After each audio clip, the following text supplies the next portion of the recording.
If memory serves, the 2003 final for us was pushed early to like 6:30 because of winds, and so within 2 hours, Harvard won 3 national championships with the men, the women, and the lightweights. So let's not forget that Charlie. Well, he did all that himself. It's wonderful to be here. Thanks so much to the Varsity Club and to friends and family. We probably wouldn't be here without you. We know we wouldn't be here without you. As Justin and I are the old men of the rowing bunch, we wanted to share our historical perspective on the cruise that preceded us, Travis, acknowledging that we are in this room in part because of the efforts of those who came before us.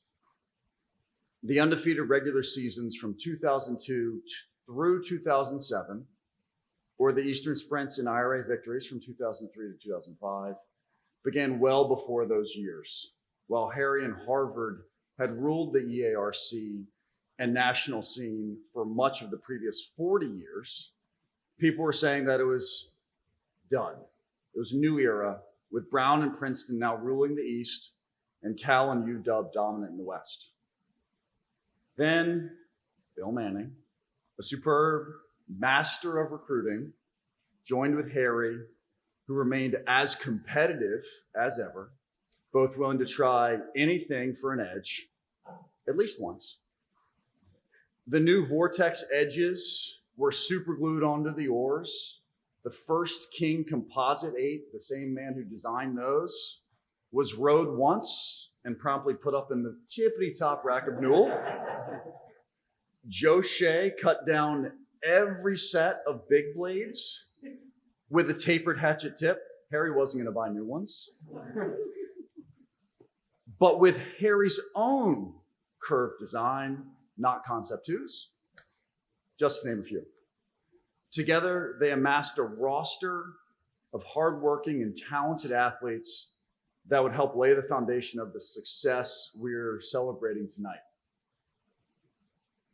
The class of 2002 were Bill's first recruits. They set the stage for what was to come, an undefeated freshman season and a Henley run. When they joined the varsity squad in 2000, they were the nucleus of an otherwise thin squad. And in 2002, they began to really elevate the team. The varsity saw a spark with a strong 2001 spring season, beating the reigning Eastern Sprint champions Brown and the U.S. Erg King at the time, Dave Simon, on the Charles to open up the season. A bit of a surprise to all of us. We were only to be topped by Princeton and their returning Olympians. Who knew that Harry, in anticipation for the 2001 Eastern Sprints, would add a flutter to the mid-race. I quote, "We aren't going to outgun them, but we definitely won't be overrated." We never went below 39, and thankfully it was a tailwind. We came home second. This led to a strong promise and missed opportunities of 2002.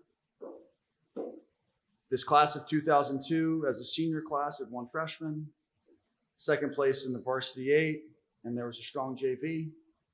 We also had a very talented sprints winning freshman class that was incredibly confident, some of which may have been warranted,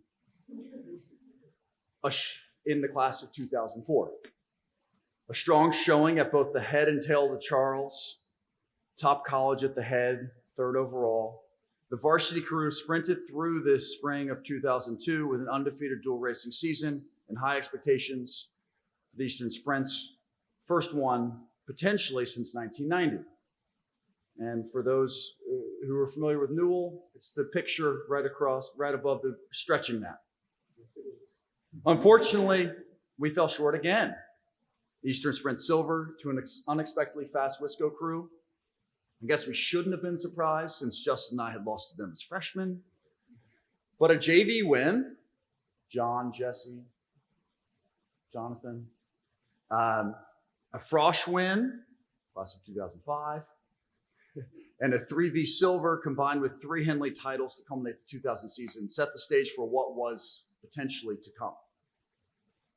The class of 2004 arrived under great fanfare, thanks to Bill, if only self-created at first, and a swagger that departed from a previous decade plus of humble understatement, missed opportunities, and a few racing asterisks.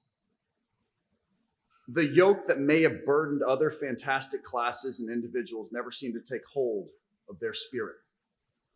What could have been a burden for us in the class of 2003 and potentially the class of 2002, where we look to honor the strong history and traditions of Harvard rowing.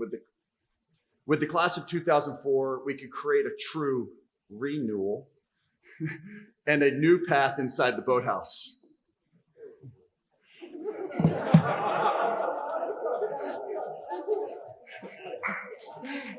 Okay. Maybe the imposing picture of the 75 rude and smooth crew at the bottom of the stairs just loomed a bit too large. Anyone have the original negative so that we can get a smaller version or get it replaced? Revenge of 2 Eastern Sprint silvers and taking leadership of a very talented group led to some great motivation for us in the fall of 2002. We knew we had some talented guys, a great 2 classes behind us in 2004 and 2005, and one last chance to win sprints and write a new history. The streak of Eastern Sprints Grand Finals for Harry, still intact, but with no wins in the last 12 tries, maybe a new recipe was in order. The IRA or a national championship was never even on the horizon, as Harvard had never been to the IRA, except once in 1995 for its 100th anniversary, and they came fourth. But in 1995, it became the de facto national championship. In the thick of the all-out training that we were doing in preparation for the 2003 season, it was easy to become so immersed in the numbers of performance, the erg scores, the stadium times, the head racing results, that I think most of us were oblivious to the coming transformation. Preparing to come back here together to celebrate tonight, I was reflecting on how there are moments in life where everything is changing, but you don't realize it's happening until it's literally upon you. For this 2003 season, there were many such moments, and I'd like to share a few of them, especially the moments where the magnitude of that change was becoming very clear. Firstly, there's the origin story of Jordan Sagalowski, the last... Jordan was the last and best novice walk-on athlete to make the varsity.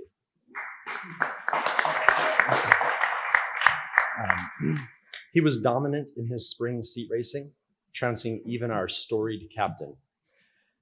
Harry pulled a few of us aside to ask, is there any reason to not trust the results as they have come in?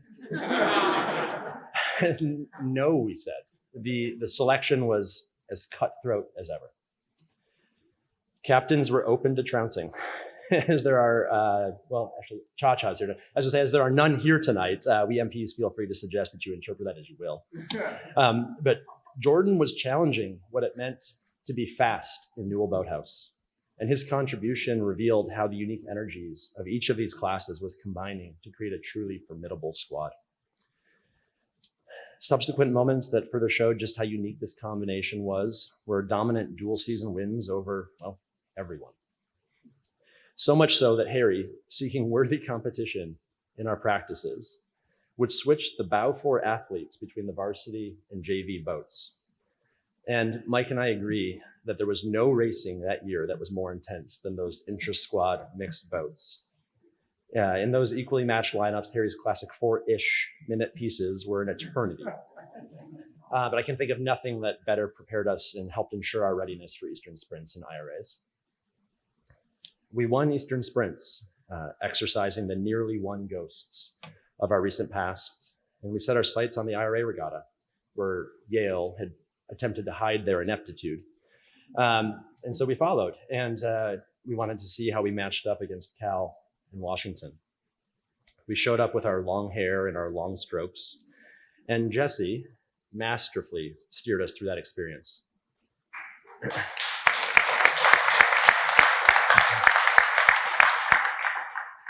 He crafted one of my life's most precious memories in our grand final race as we were approaching the 1,000 meter mark, about 4 seats down on a Washington crew that was selling the farm to get ahead of us. Jesse calmly told us to get ready for our mid-race move. He then turned up his volume as high as it would go. He stared at the UW boat and said, "Yeah, UW, that's right. That's right, UW. You fly, you die. You fly, now you die. Let's go, boys. Big 20, in 2, 1, 2." And then I've never felt the boat move so fast. The race was won, and we wrote our history. Harry, classically Harry, he did opine afterwards, "Well, I really wish Washington had been a bit faster because I really would have loved to see you sprint." But this race was never going to be a sprint finish. It was won long before by the incredible effort, self-belief, and the camaraderie of the whole squad.